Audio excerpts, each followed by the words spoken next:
kitabun anzalnahu ilaika mubarak liyadabbaru ayatihi wa liyatadhakkara ulul albab.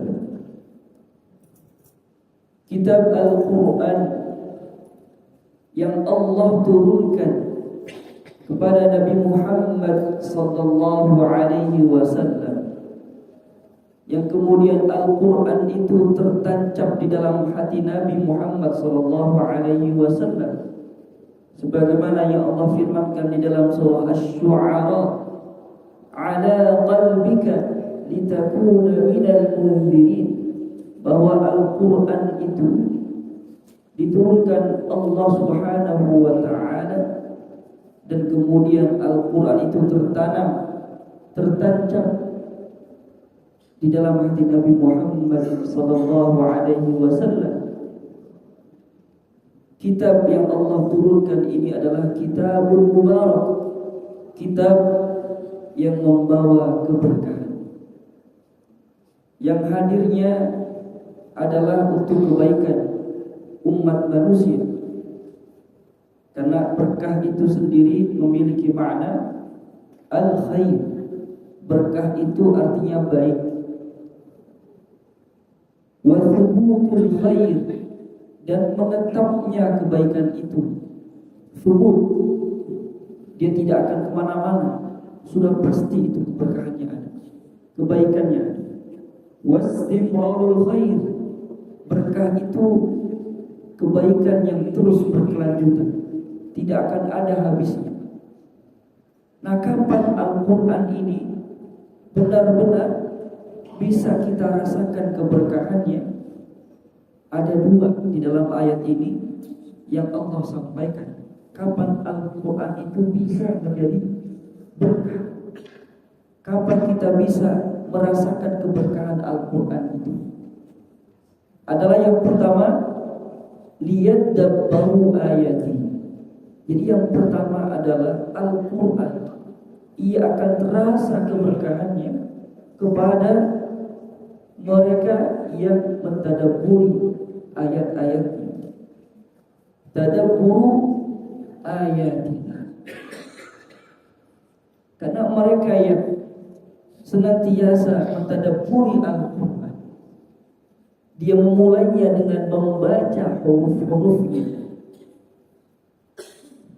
memulai dengan tilawatul huruf, membaca huruf-hurufnya, yang dimana membaca huruf-huruf Al-Quran itu akan sempurna ketika memenuhi 5 rukun tajwid.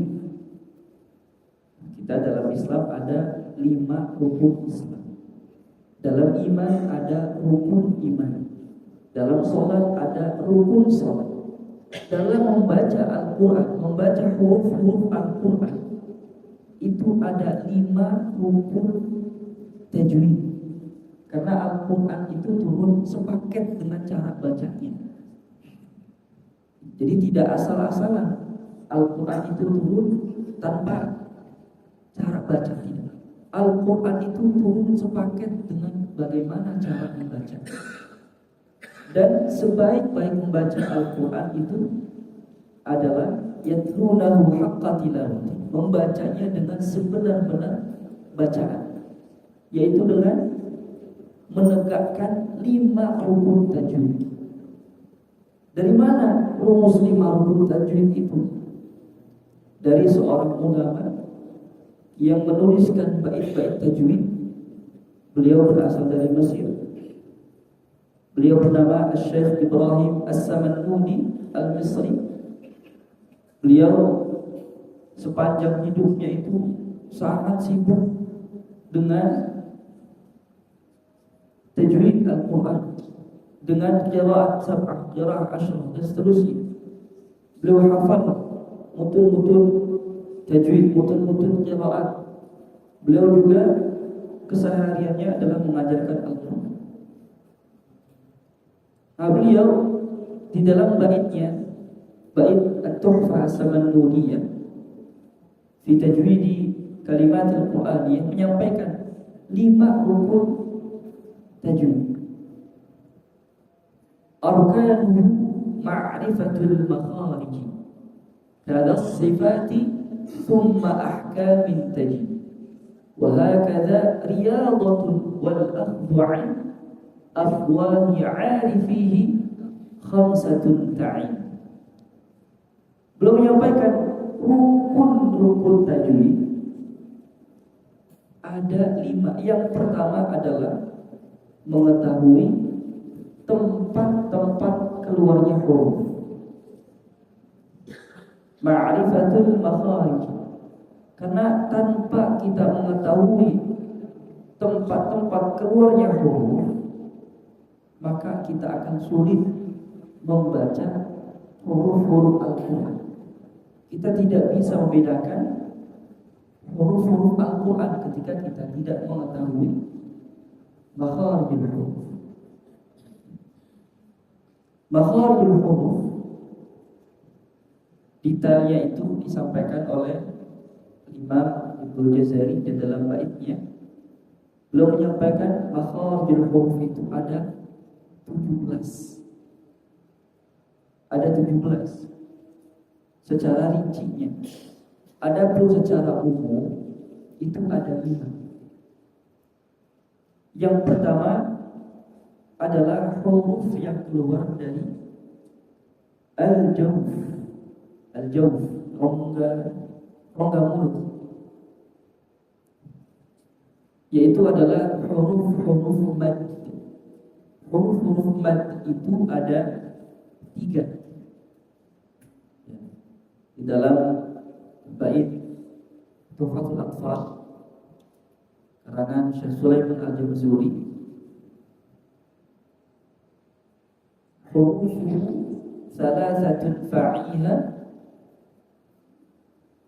hurufuhu salasatun fa'iha min lafzi wa'in wa hiya fi nuhiha. Jadi huruf-huruf mad itu ada 3. Yang pertama alif, yang kedua waw, yang ketiga iya. Kalau dicontohkan huruf-huruf mad itu ada dalam satu kalimat berbunyi nuhiha min lafzi wa'in wa hiya fi nuhiha. Syaratnya kapan mad itu terjadi? Wal kasru qabla al-ya. Yang pertama syaratnya ada yang sukun sebelumnya ada huruf berharokat kasrah. I, bi, ti. Ini huruf-huruf mad, ya. Huruf madnya ya sukun itu yang sebelumnya ada huruf berharokat kasrah. Ketika kita membacanya, maka makhrajnya huruf mad itu dari al-jawf, rongga mulut. Wal kasru qabla al-ya wa qabla al-wawi dhamm. Sebelum huruf waw sukun ada huruf berharokat dhamma. U, du, tu. Kemudian syartun wa fathun qabla alfin yultazam. Ada huruf alif yang sebelumnya huruf berharokat fathah. A, ba, ta. Nah, ini adalah makhraj, tempat keluar rongga mulut al-jawf. Rongga mulut yaitu adalah huruf-huruf mad. Ma'rifatul makharij, mengetahui tempat-tempat keluarnya huruf secara umum. Ada 5 tempat keluar. Yang pertama tadi al-jawfu, yang kedua adalah al-halqu. Al-halqu adalah tenggorokan. Al-halqu sendiri kemudian dibagi jadi 3. Ada aqsal halqi, ada wasatul halqi, dan ada adnal halqi. Ya. Jadi ada tiga, dibagi tiga. Ada tenggorokan paling bawah, ada tenggorokan tengah, dan ada tenggorokan atas. Ya. Bicara mudah membahasakannya dalam bahasa kita Indonesia dan lebih mudah tergambar. Tapi kalau bahasa Arab maknanya itu aqsal halqi adalah tenggorokan paling jauh. Karena aqsa itu artinya jauh, jadi paling jauh. Wasat tengah, adna paling dekat. Paling jauh dari mana maksudnya? Jauh dari lisan. Ya, kalau adna berarti paling dekat dengan lisan. Aqsal halqi ada huruf hamzah dan ha. Ada hamzah dan ada ha. Jadi letaknya di tenggorokan paling bawah, paling jauh posisinya, letaknya dari lisan. Nah banyak gitu ya. Hamzah ini dan ha, hamzah tertukar makhrajnya dengan ain.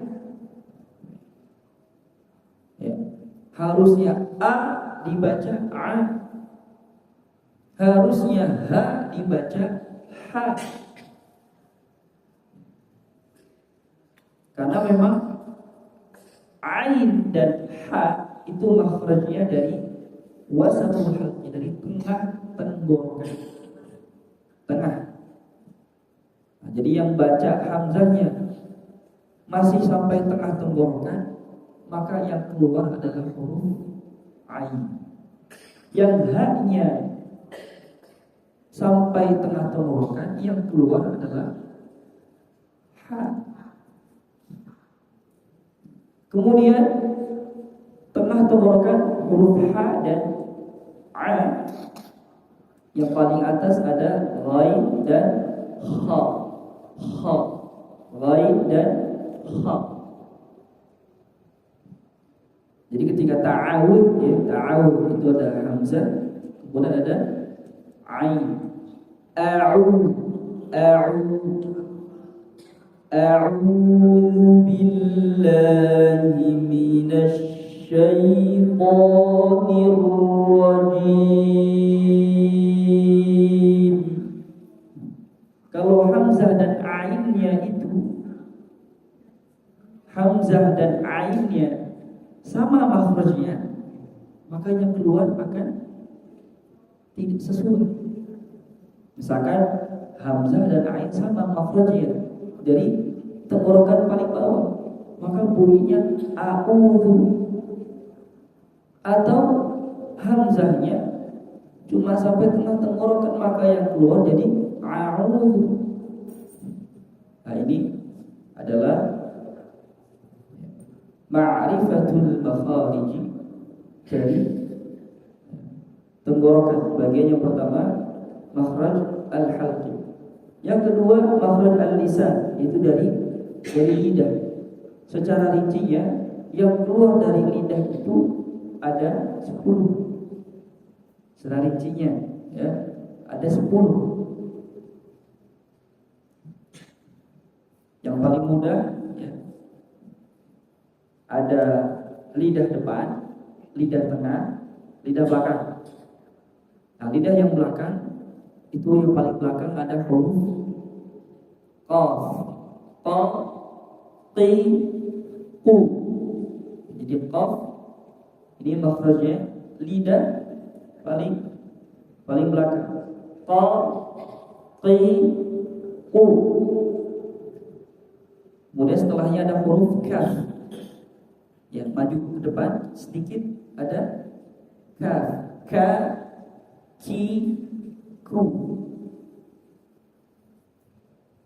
Ka, qa, ki, qi, ku, ku. Jadi jangan kemudian qafnya sama dengan kaf, maka yang keluar jadi ka, ki, ku, nggak ada bedanya qaf sama kaf. Jadi harus menyesuaikan tempat keluar huruf itu dari tempat keluar. Jadi mengeluarkan huruf itu harus dari tempat keluar.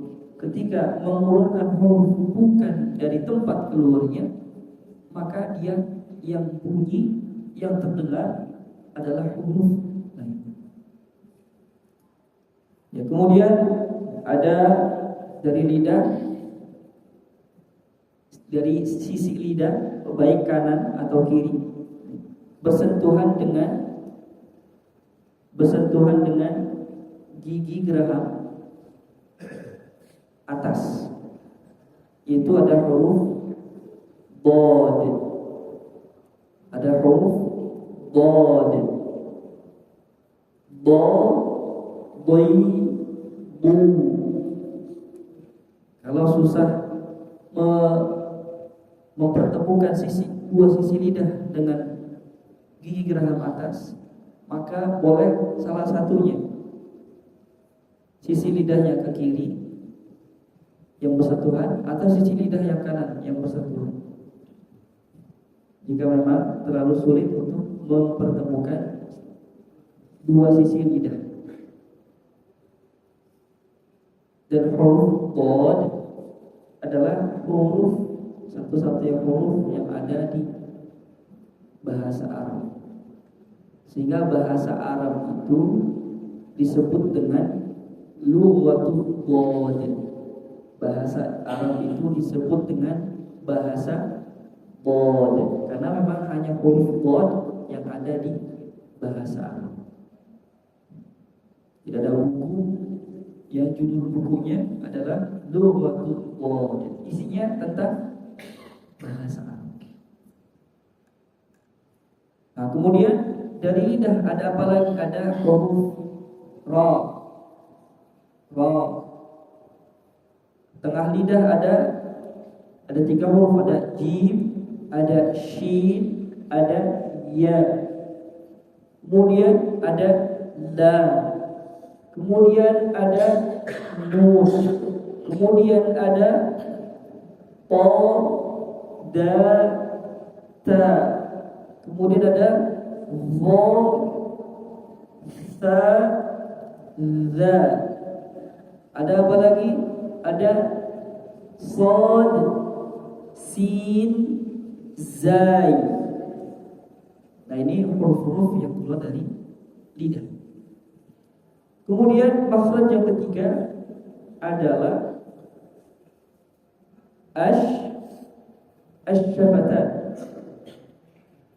Jadi yang pertama tadi al-jawf, yang kedua al-lisan, yang ketiga asy-syafatan. Apa makna syafatan? Dua bibir. Dari bibir itu ada 2 huruf yang bersentuhan antara bibir atas dengan bibir bawah. Ada 2 huruf, yaitu huruf mim dan ba. Kemudian ada 1 huruf yang tidak bertemu tetapi dimonyongkan kedua bibirnya, yaitu huruf waw, wa, wi, wu. Kemudian ada huruf yang bersentuhan antara 2 gigi seri, 2 gigi kelinci bersentuhan dengan perut bibir bawah, yaitu huruf fa, fi, fu. Fa, fi, fu. Atau ya, huruf fa, fi, fu. Jadi ada 4 huruf yang dari bibir. Kemudian yang keempat, makhraj yang keempat adalah, ini secara umum adalah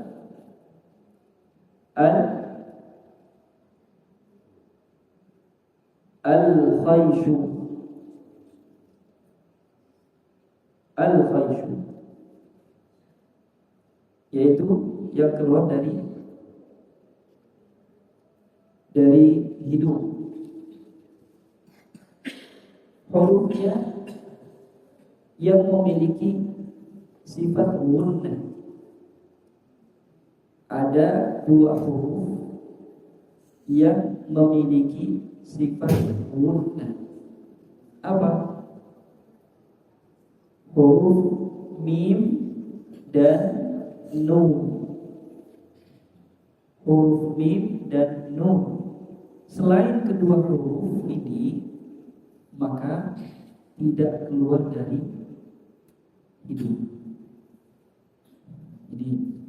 Jadi selain huruf nun dan mim, maka tidak keluar dari hidung. Jadi yang keluar dari hidung itu adalah sifat gunnahnya pada mim dan nun. Asalnya mim nun itu mim dari bibir, nun dari lidah. Tetapi karena dia punya sifat gunnah, maka dikeluarkan juga dari hidung sifat gunnah. Wa gunnatun makhrajuha khayshumu. Jadi huruf ya itu tidak dari hidung, huruf shad tidak dari hidung. Selain huruf nun dan mim tidak keluar dari hidung, karena selain kedua huruf ini tidak memiliki sifat gunnah. Tidak memiliki sifat gunnah. Banyak ya kemudian yang membaca huruf selain nun dan mim dari hidung. A'udzu billahi minasy syaithanir rajim. Ini dari hidung. Semua hurufnya dari hidung. Ya, mau suaranya indah tapi salah makhraj, jadi tidak indah ya, karena keluarnya dari Jadi yang pertama, makhrajul huruf itu dari tenggorokan ada, dari lidah ada, dari al-jawf ada, ya, dari bibir ada, dan dari yang kelima dari al-khayshu. Jadi ada 5: al-halqu, al-jawfu, wal-halqu, wal-lisanu, wasyafatani, wal-khayshu. Ini rukun yang pertama, mengetahui tempat-tempat keluarnya huruf. Jadi ini masih muqaddimah tajwid.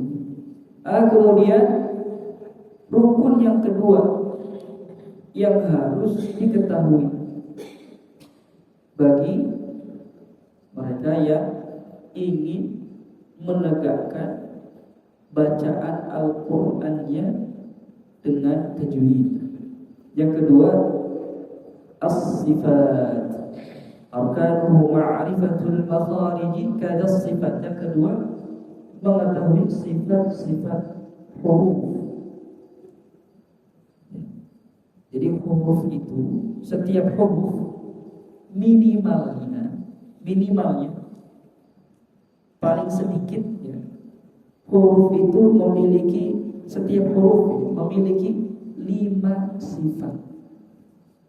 Jadi huruf itu satu makhraj, 5 sifat, satu tempat keluar, dan memiliki 5 sifat.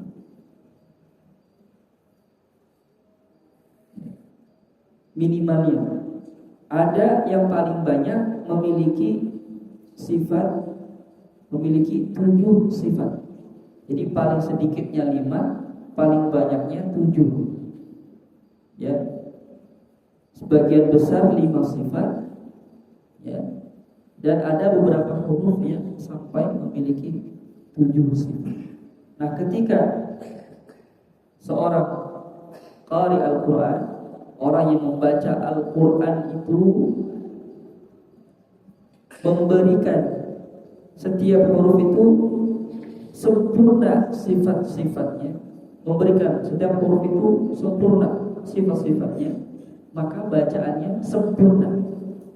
Ya, misalkan huruf ba, dia berikan ya 5 sifatnya.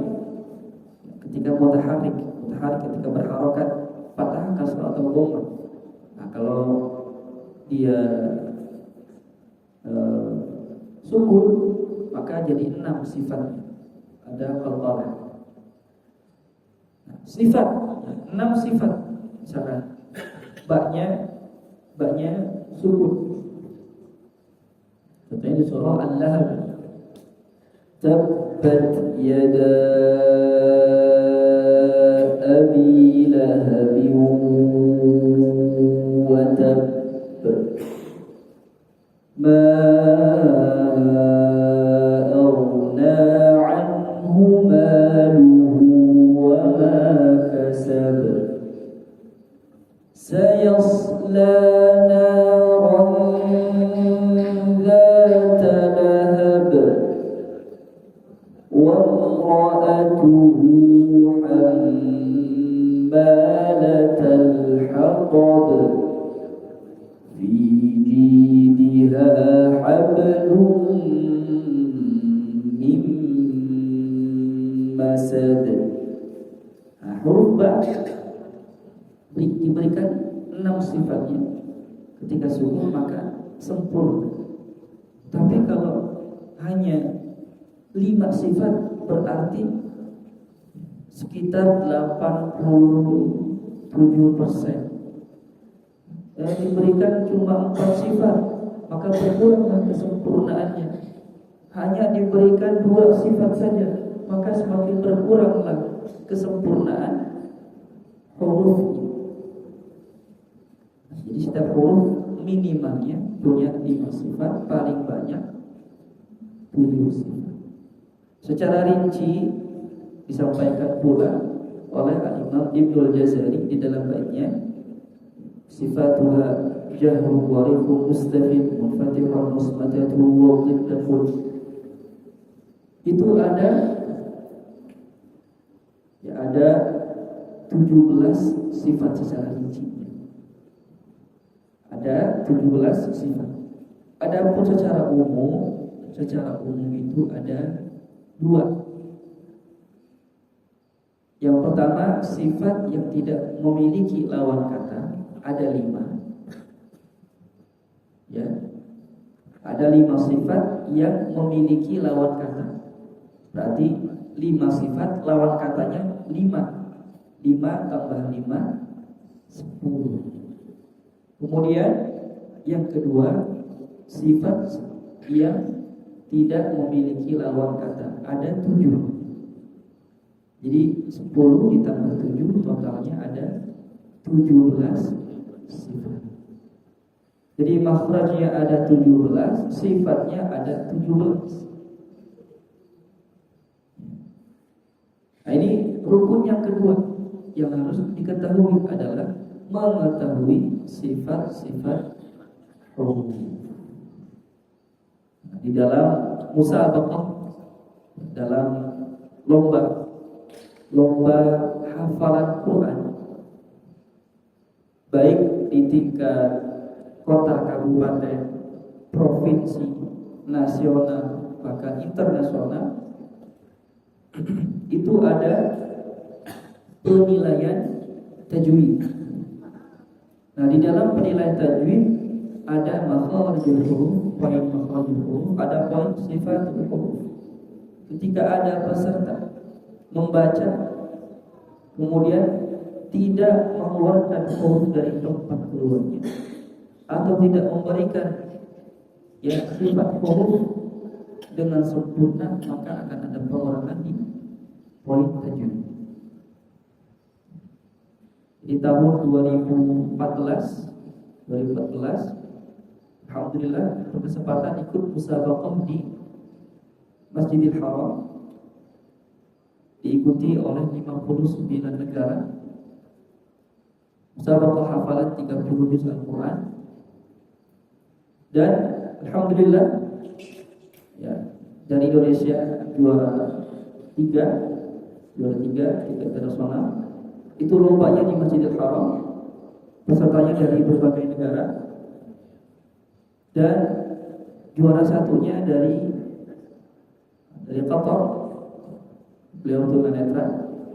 Dan juara duanya dari Libya. Nah, juara tiganya dari Indonesia. Dari hafalannya peserta Indonesia ini ya, tidak ada salah di hafalannya. Sempurna ya, 5 soal dibaca tanpa ada kesalahan hafal. Peserta yang juara 1 dan 2 itu ada salah 1, ada keliru 1. Tapi yang juaranya dari mereka, karena mereka dalam menegakkan rukun tajwidnya itu sempurna. Nah, ini jadi dalam termasuk ketika kita musabaqah itu hanya sarana. Tujuannya adalah ketika kita menjadi imam, ketika kita diminta untuk membacakan Al-Quran, ketika kita mengajarkan anak-anak kita Al-Quran, maka sebagai imam, sebagai guru Al-Quran, sebagai orang yang membaca Al-Quran, ketika kita ingin mentadabburi ayat-ayat Al-Quran, maka pertamanya adalah membaca Al-Quran. Maka harus menegakkan rukun tajwid. Jangan nanti ketika kemudian kita jadi imam atau ketika kita mengajarkan anak-anak kita Al-Quran, ya, ada yang keliru dalam mengajarkan, ada yang keliru dalam ketika imam. Misalkan membaca Alhamdulillahi Rabbil Alamin. Kata alhamdu, ha, ketika keluarnya tepat dari tengah tenggorokan, makanya keluar ha. Alhamdu artinya segala puji. Tapi ketika mengeluarkan ha itu dari bawah tenggorokan, bawah, sehingga yang keluar dari alhamdu itu artinya kehancuran, kebinasaan. Maka kalau kita baca alhamdulillah, apa itu maknanya? Akan merubah makna. Ini ketika tidak mengetahui makhraj, tidak mengetahui tempat keluar huruf, karena bisa bahaya dalam membaca Al-Quran. Yang seharusnya yang mendengarkan itu ikut tadabbur Al-Quran, tetapi karena penafalan huruf itu tidak keluar dari tempat keluarnya, yang mendengarkan paham bahasa Arab gitu, jadi bingung, ini kenapa maknanya tidak sesuai. Jadi menjadi wajib yang hukumnya mempelajari tajwid, ya. Mempelajari, mempraktekannya wajib, mempelajarinya fardu kifayah, mempraktekannya fardu ain. Setiap kita harus membaca Al-Quran dengan tajwid agar sempurna, agar langkah pertama dalam mentadabburi Al-Quran itu yaitu tilawah al-huruf menjadi sempurna. Karena lihat baru ayatihi, kembali ke Allah, kita bisa mendapatkan keberkahan Al-Quran itu ketika kita bisa mentadabbur Al-Quran. Langkah yang pertama dalam mentadabbur Al-Quran adalah membaca huruf-huruf Al-Quran dengan menegakkan makhrajnya, sifatnya. Yang ketiga, hukumnya, ahkamul huruf.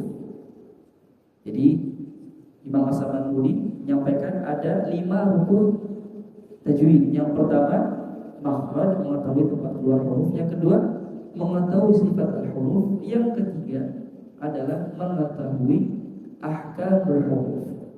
Apa itu ahkamul huruf? Ya, hukum nun mati dan tanwin. Hukum mim mati. Kapan huruf dibaca panjang? Kapan panjangnya 2? Kapan panjangnya 4? Kapan panjangnya 6? Kapan panjangnya 5? Bolehkah panjangnya kurang dari 2? Bolehkah panjangnya lebih dari 6? Kapan ya mim mati itu dibaca dengung? Kapan mim mati tidak dibaca dengung? Kapan nun mati itu dibaca jelas? Kapan dibaca sama? Kapan berubah jadi mim? Kapan dia jadi masukkan? Kapan ya huruf-huruf itu ketika bertemu dia ada gunnahnya dan kapan tidak ada gunnahnya? Nah, ini semua ada pada ahkamul huruf, ada pada hukum-hukum huruf. Sehingga dalam tajwid ada hukum nun mati dan tanwin, ada hukum nun dan mim bertasydid, ada hukum mim mati, ada hukum alif lam, kapan dibaca jelas lamnya seperti al-qamar, kapan dibaca ya idgham, dimasukkan idgham syamsi. Contohnya asy-syams, bukan al-syams, tapi asy-syams. Ya. Ada alhamdu, kapan dibaca lamnya, kapan tidak dibaca. Kemudian ada ya mithlain, mutaqaribain, mutajanisain, ada pembagian-pembagian mad, ada hukum-hukum mad, ada ya pembagian mad lazim, ada harfi, ada kalimi, ada mukhaffaf, ada mutsaqqal. Dan ini adalah ahkamul huruf, mengetahui hukum-hukum huruf. Kemudian yang berikutnya yang keempat, hukum yang keempat dalam kita menegakkan hukum tajwid. Yang keempat adalah riyadhah. Wa hakadha riyadhatun, latihan. Latihan. Kenapa harus latihan? Kata Imam Ibnu Jazari, beliau menyampaikan, wa laisa bainahu wa baina tarkihi illa riyadhatun liimtifaqihi. Tidak ada beda orang yang belajar tajwid dengan orang yang tidak belajar tajwid. Tidak ada beda. Sampai kapan? Sampai dia mempraktekkan, sampai dia melatihnya. Jadi setelah mengetahui makhraj, sifat dan hukum huruf, berikutnya adalah dia harus mempraktekkannya, melatihnya. Karena butuh pembiasaan ya dalam mengeluarkan huruf-huruf dari tempat keluarnya, dalam memberikan sifat-sifat huruf, dalam ya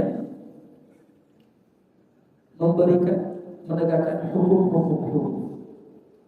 Jadi riyadhah.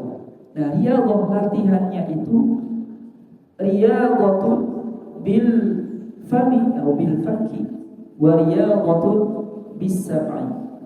Latihan pertama dengan bis-sam'i, dengan memperbanyak mendengarkan bacaan Al-Quran dari guru-guru yang memang ahli dalam membaca Al-Quran. Sekarang semua serba ada ya, kita mau dengar ya masyayikh dari Mesir ada, dari Mekah ada, dari Madinah ada, dari Jazair ada, dari Libya ada. Ya, tinggal mau di aplikasi Al-Qur'annya sendiri juga ada, mau di YouTube ada, dimanapun kita bisa mendengarkan Al-Quran. Jadi latihan yang pertama agar terbiasa dan kita bisa mempraktekkan tajwid adalah dengan riyadhah bis-sam'i, melatihnya dengan memperbanyak mendengarkan. Nah, ini juga yang bisa kita ajarkan kepada anak-anak kita yang memang masanya mereka tuh masa bermain, tapi mereka itu bisa merekam apa yang mereka dengar. Maka ya selalu diperdengarkan bacaan Al-Quran kepada anak-anak kita. Meskipun dia sambil main-main, lambat laun dia akan bisa hafal. Adapun kita, ya latihannya kita dengarkan bacaan Syekh siapa, silakan didengarkan dan diikuti. Kemudian latihan yang kedua adalah riyadhatul bil faqih, melatih dengan lisan. Setelah mendengarkan, dipraktekkan, diikuti. Kemudian rukun yang kelima, rukun tajwid adalah wal akhdhu an afwahi 'arifihi khamsatun ta'in. Harus belajar dari guru yang memang memiliki kapasitas dan keilmuan dalam tajwid. Kalau yang sudah hafal Al-Quran itu ada mengambil sanad supaya bacaannya tersambung sampai Nabi Muhammad SAW. Jadi hafalan 30 juznya itu, ya, dalam membacanya itu sesuai dengan riwayatnya, sesuai dengan qiraahnya, ya, dan sesuai dengan jalurnya, dan itu sampai kepada Nabi Muhammad SAW. Jadi harus berguru, tidak bisa kemudian sendiri, ya, dan tidak berguru.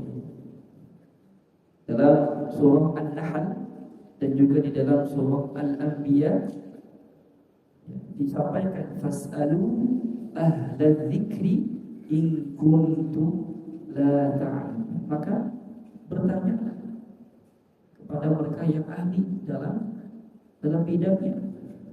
In kuntum la ta'lamun, kalau kita tidak mengetahui. Ya, kita mau tahu sehat atau enggak, pergi ke dokter. Kita sudah fasih atau belum baca Al-Qur'annya, ya, datang ke guru Al-Qur'an. Kita, ya, sudah bisa mengendarai kendaraan atau belum, ya, datang ke pelatihnya yang mengajarkan kursus mobil dan seterusnya. Ya, kemudian diverifikasi di ketika pembuatan SIM dan seterusnya. Fas'alu ahla dzikri in kuntum la ta'lamun. Jadi inilah 5 rukun tajwid. Nah, tadabbur Al-Quran itu dimulai dari tilawatul Quran. Bahkan Nabi Muhammad SAW ketika wahyu pertama kali turun kepada beliau, itu ditalaki sama malaikat Jibril. Malaikat Jibril membaca, kemudian Nabi diminta untuk mengikuti.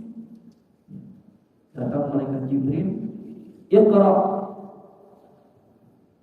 Ya, ketika beliau Nabi Muhammad SAW di dalam Gua Hira diminta untuk membaca, Iqra. Kemudian kata Nabi, Ma ana biqari, saya tidak bisa baca. Karena memang Nabi adalah Nabi yang ummi itu tidak bisa membaca dan tidak bisa menulis, tidak bisa baca dan tidak bisa menulis. Ummi, Nabi ummi, bukan ummi. Kalau ummi ibu, kalau ummi itu artinya tidak bisa baca, tidak bisa menulis. Nah, Nabi ketika pertama kali wahyu itu turun, malaikat Jibril menyampaikan, "Iqra," baca. Ma ana biqari, saya tidak bisa baca. Iqra, yang kedua kalinya. Dan Nabi menjawab lagi, "Ma ana biqari," saya tidak bisa baca. Lalu ketiga, "Iqra," kata malaikat Jibril. Kata Nabi, "Ma ana biqari," saya tidak bisa baca. Dengan takutnya dan kagetnya Nabi Muhammad SAW didatangi oleh malaikat Jibril. Kemudian beliau menggigil, panas, demam, pulang ke rumahnya.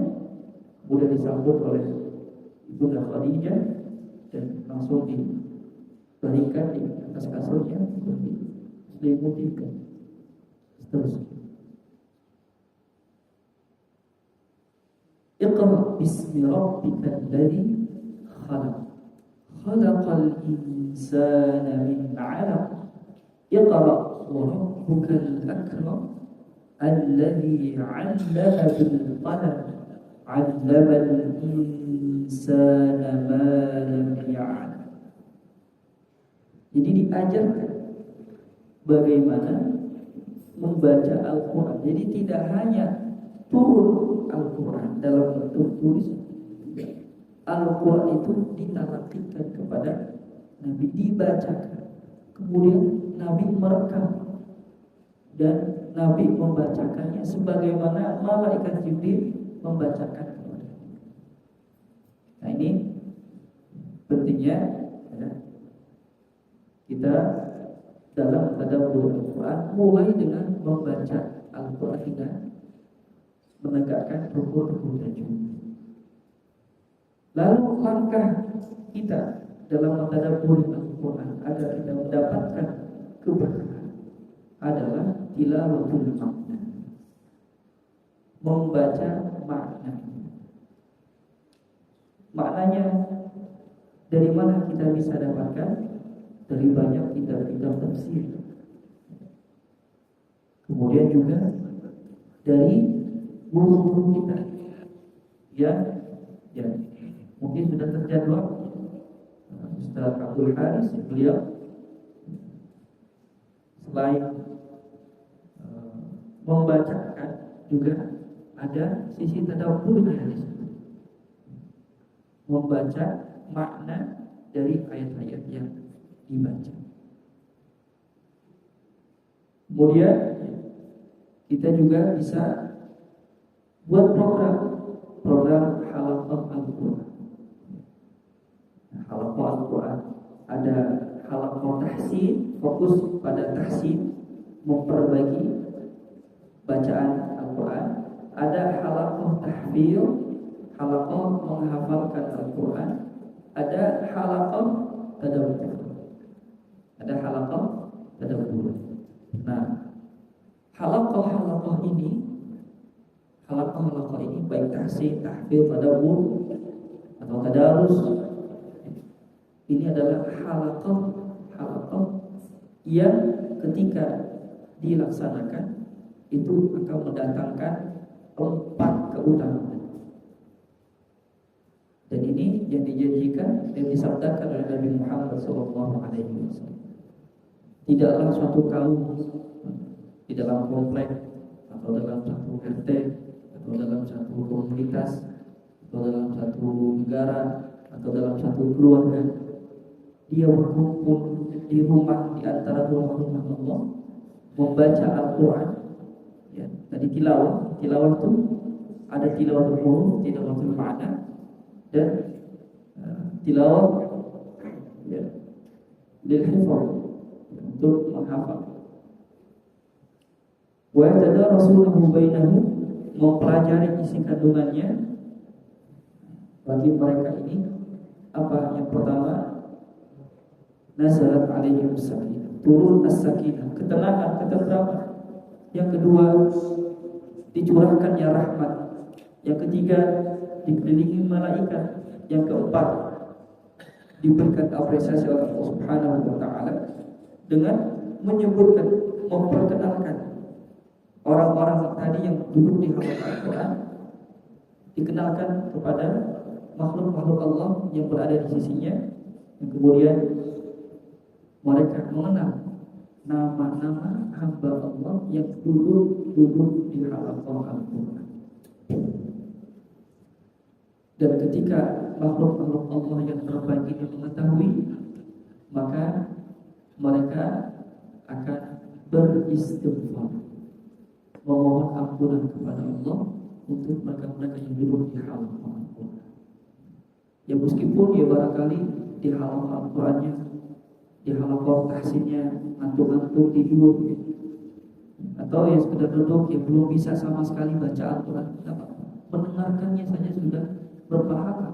Inilah Al-Quran, mendengarkannya saja menghadirkan rahmat, apalagi membacanya, apalagi menghafalnya, apalagi mentadabburinya, apalagi mengamalkannya.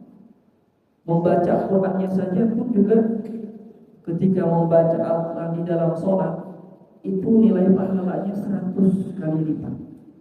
Ketika membacanya tidak dalam sholat atau sholatnya sambil duduk, itu ya sambil duduk sholatnya itu 50 pahalanya.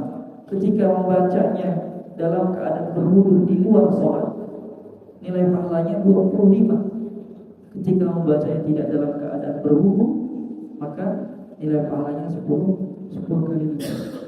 Itu membacanya, apalagi yang sampai pada yang mempraktekannya. Jadi malaikat-malaikat Allah ini ketika hadir bersamai hamba-hamba Allah, bersamai kita, mudah-mudahan, dan sekarang itu juga mudah-mudahan ribuan malaikat hadir bersama kita. Malaikat-malaikat Allah ini ketika hadir dalam satu majelis, itu yang mereka lakukan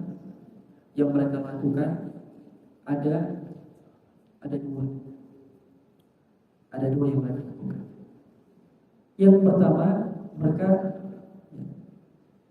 melaksanakan tugasnya yang malaikat itu bertasbih, bertahmid, yang mensucikan Allah, memuji Allah. Kemudian yang kedua adalah beristighfar. Malaikat itu beristighfar. Beristighfar yang malaikat bukan untuk mereka. Mereka la ya'sunallaha ma amaruhu. Malaikat itu tidak pernah salah. Malaikat itu tidak melakukan maksiat. Malaikat itu tidak beristighfar untuk dirinya. Malaikat beristighfar untuk orang-orang yang hadir di dalam majlis. Makanya orang-orang yang dekat dengan Al-Quran itu, di dalam satu hadis, alladzi yaqra'ul Qur'an wa huwa mahirun bihi ma'as safratil kiramil barrah. Orang yang baca Al-Quran dan selalu membaca Al-Quran dan dia mahir dalam membacanya, ia bersama as-safar, utusan-utusan Allah, para malaikat Allah, al-barrah, yang baik-baik. Ya, kebaikannya itu apa? Kebaikannya malaikat itu adalah beristighfar. Dan istighfarnya malaikat itu istighfar yang luar biasa. Itu diabadikan di dalam surah Ghafir atau surah Al-Mu'min. Istighfarnya malaikat itu, doanya malaikat itu tidak hanya untuk yang hadir di dalam majelis, tetapi juga untuk keluarganya. Yang hadir, misalkan namanya Ahmad, ya, yang hadir di halaqah Allah namanya Ahmad, maka malaikat itu tidak hanya beristighfar kepada Allah untuk Ahmad, tapi juga untuk, ya, kalau sudah menikah untuk pasangannya, sudah punya keturunan untuk keturunannya, untuk ayahnya, untuk ibunya, untuk sanak keluarga. Rabbana wa adkhilhum jannati 'adnin allati wa'adtahum wa man salaha min abaihim wa azwajihim wa dhurriyyatihim innaka antal azizul hakim. Ini doa malaikat. Ya Allah, ya Tuhan kami, ya Rabb kami, wa adkhilhum, masukkanlah mereka ke dalam jannati 'adn, surga 'adn yang Kau telah janjikan kepada mereka. Wa man salaha min abaihim, masukkan pula ya Allah orang-orang saleh dari orang tuanya,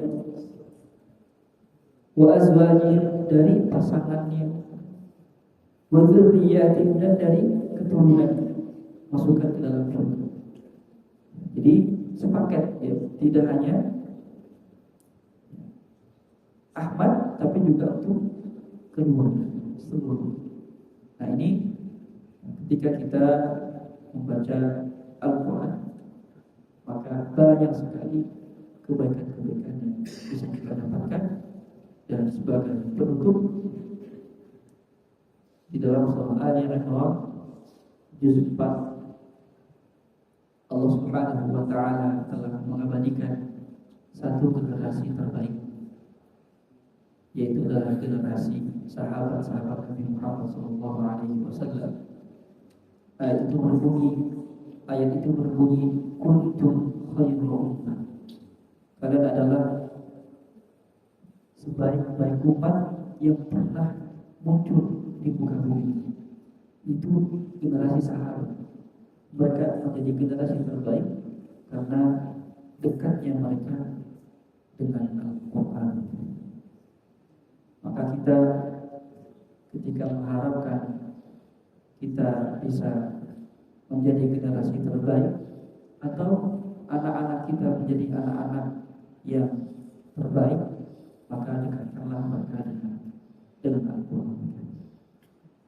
Demikian yang bisa saya sampaikan. Kurang dan lebihnya mohon maaf. Aku qouli hadza wa astaghfirullah li wa lakum. Hadanallahu wa ajma'in. Ada pertanyaan? Silakan. Jika ada pertanyaan.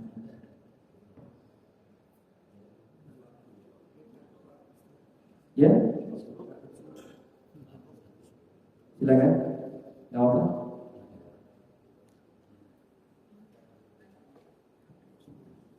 Assalamualaikum Ustaz. Tadi Ustaz menjelaskan mengenai guru-guru ya, maju dulu kemudian kultur jelas ada, kemudian kita menjelaskan mengenai wow bisa tidak memberikan penjelasan ini mengenai pengucapan alhamdulillah, kemudian alhamdulillah hadis ini dan hadis dan ternyata artinya luar biasa. Saya baru tahu alhamdulillah itu artinya itu kehancuran yang menyebabkan tipis hati itu ya. Kemudian ketika kita mengucapkan aku kan aku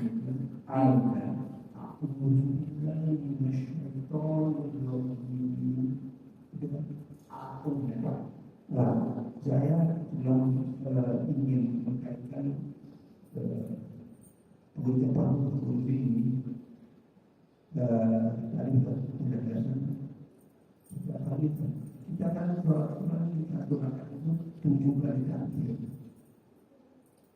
Yang ketiga itu sami Allah mengenai mengatakan Allah Allahu Akbar. Allahu Akbar itu Hamas kan? Ya. Dan ketika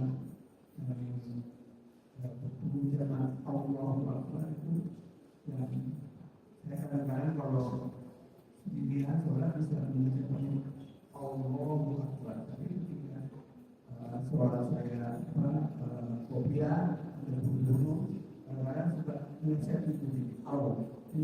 ada awal di situ itu gimana kan? Artinya karena awal itu ketika kita lihat di dalam Al-Quran awal itu artinya atau jadi ada dua kata alif lam alif alif. Nah, tapi di dalamnya ada waw di situ. Itu di mana yang melafazkan yang itu Ustaz? Karena saya sering salah itu Ustaz. Ya, jadi saya selalu lihat ketika saya usul itu Allahu Akbar jelas. Tapi ketika saya usul Allahu Akbar itu gimana? Terima kasih. Ya, baik. Terima kasih atas pertanyaannya. Jadi ketika melafazkan Allah memang tidak ada adil bibir ya. Jadi bibir itu tidak dimonokan. Bukan ketika memulainya dengan Allah dengan memulaikan bibir maka yang keluar adalah uang. Jadi makhrajnya langsung dari makhrajnya lam. Lam itu dari mana makhrajnya? Dari lidah, ya. Lidah bersentuhan dengan langit-langit atas. La li lu bukan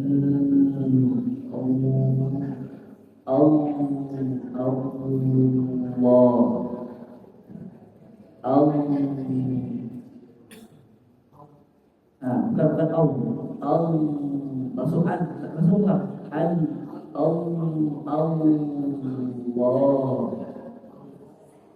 ya Allah. Jadi kalau dalam tajwidnya, dalam tajwid itu mungkin ada salah gitu ya. Tetapi dalam kemudian apakah misalnya sholatnya sah atau tidak, sholatnya tetap sah, ya. Sholat tetap sah. Dan kemudian apakah termasuk ke dalam berdosa yang membaca Allah jadi Allah ketika niatnya dan memang belum dan masih terus belajar, masih berproses, itu tidak berdosa. Dan tidak kemudian tapi saya membacanya salah maknanya, kemudian saya nggak mau lagi semakin bahaya. Nah, jadi tidak kemudian bermaksud untuk kemudian dia berdosa, tidak. Jadi terus belajar. Di dalam matan Jazari itu ada bab lam, ya, babul lamat disampaikan wa fakhimillah min ismillahi an fathi nawdhammin ka'abdullah. Jadi lam pada lafzul jalalah, lam pada lafaz Allah itu ada dua cara bacanya. Kapan dibaca tipis lamnya, kapan dibaca tebal lamnya. Dibaca tipis jika sebelumnya berharokat kasrah. Bismillah, bukan bismillah, tapi bismillah, tipis. Adapun jika sebelumnya berharokat fathah atau dhammah maka menjadi tebal. Qul huwallahu ahad, Allahu samad. Jadi bukan Allah. Jadi jadi langsung tanpa menggerakkan bibir. Jadi langsung Allah. Tapi kalau ada antik bibir maka jadi Allah.